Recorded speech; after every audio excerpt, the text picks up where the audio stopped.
গ্যাসের ড্রেনিংয়ের পানি নামিয়ে পারে না আর এটার জন্য পানি জলাবদ্ধ হয়ে যায়। নাই, নদী নাই, পানিটা যাবে কোন, বড় একটা খাল নাই, এটার জন্য পানি এখানে এভাবে আটকে যায় বাসা বাড়ির কাছে কিনারে। সমস্যার কারণে যদি ঠিকমতো থাকতো তাহলে তো ধরনের জলাবদ্ধতা হতো না। পানি সহজে নিষ্কাশনের ব্যবস্থা থাকলে, যত বৃষ্টি হোক পানি নিষ্কাশনের ব্যবস্থা থাকলে পানিগুলো সহজে চলে যেত।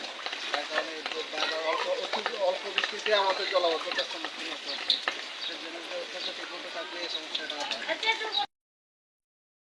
এই সব প্রতি বছর আমাদের এই নাজির রোডের এই ব্যবসা প্রতিষ্ঠান সবগুলা পানিতে তলিয়ে যায়। আমাদের অনেক মাল সামানা ক্ষয়ক্ষতি হয় এবং কি নিচতলা যত বাসা বাড়ি আছে সবগুলা এই বন্যায় পুরা ডুবে যায়। মানুষের অনেক জানমাল অনেক ক্ষতি হয়, কিন্তু এই জলাবদ্ধতা আমাদের এই নাজির রোড থেকে কখনো যায় না। যত সরকার পরিবর্তন হয় কিন্তু এই আমাদের জলাবদ্ধতার দিকে কেউ কাজ করে না।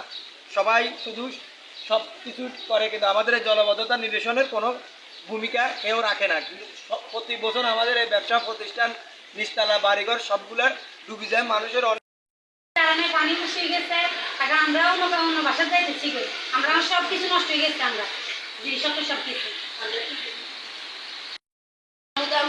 সব কিছু বৃষ্টির কারণে নষ্ট হয়ে গেছে। আমরা আমাদের কিছু নাই, আমাদের শুধু কিছুই নাই, সব নষ্ট হয়ে গেছে বৃষ্টির কারণে।